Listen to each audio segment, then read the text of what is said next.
Good morning, everybody, and welcome back to the gym that we're remodeling. Yesterday we went over some of the things that we would be doing yesterday afternoon. This morning we're going to be going over what we did yesterday afternoon and what we're going to do today. So yesterday I showed you a bathroom that had knockdown in it.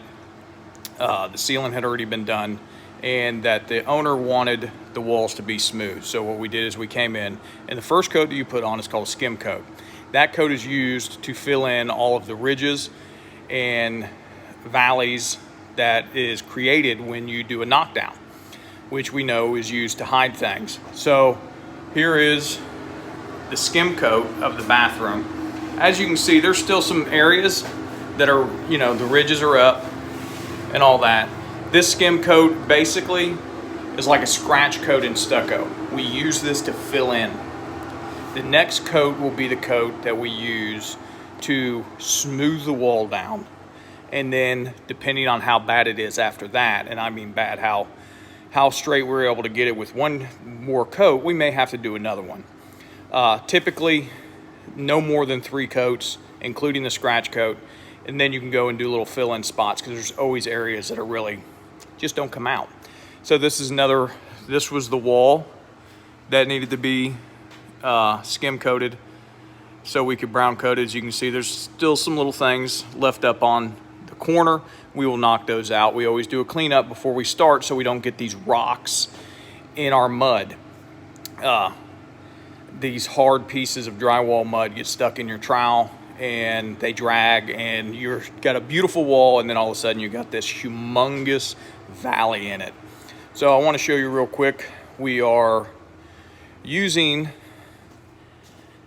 a mud made by USG. It's a sheetrock multi-purpose mud.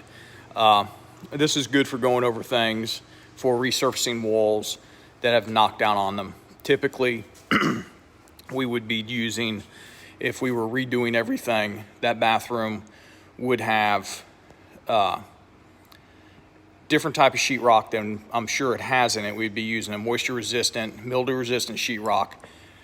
We'd compound the walls, and then we would paint them with a antibacterial paint, which is really what you want in areas that you don't want bacteria, you don't want viruses, you don't want dirt, you don't want all of this stuff. You want smooth walls with paint that has the ability to kill these things. Financial issues usually cause a problem with the second part, because antibacterial paint, although it's wonderful and lasts for a long time, it's more of your expensive style paint, but that's okay. So there was a few other things that we did yesterday. We set up to make a desk, and the owner had went and gotten some wood, and the wood, he was helped by some people at the store, I won't name the name of the store, to load up the wood that he needed. He needed how many pieces. The wood he returned with was really unusable. So because you're making a desk or you're making something, the importance of the wood being perfectly straight, or as straight as possible, is paramount when you're picking out the material that you need. Because if you're drywalling something, when the drywall goes on it, it is the basis of the wall. The straightness will be, with drywall, how straight the substrate is. So if the framing's not straight, the drywall won't be straight unless you go through and you add multiple coats of material, which can get into time-consuming labor and time-consuming with the material. So you always want to make sure your substrate is perfectly straight. But that goes with anything, whether you're having a house framed out, whether you're building a desk, whether you're building a bench for people to sit on. You want the wood to be as straight as possible, and that way you don't have any issues next down the line. There's a lot of issues that in the world of construction, new home construction, everything starts from the layout of the slab.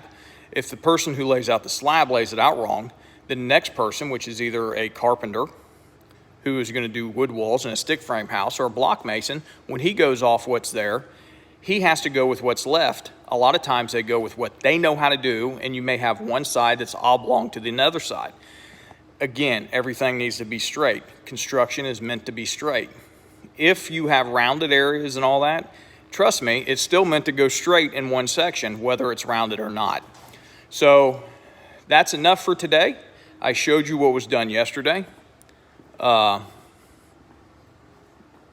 get everything done, ready. And today we will do, this is a little bit more time consuming. So at the end of today, this should be smoothed out, and I'll either come back today or I'll come back tomorrow. But I'll see you soon. Have a good day, stay safe, stay inside, and let's get through this Corona madness together.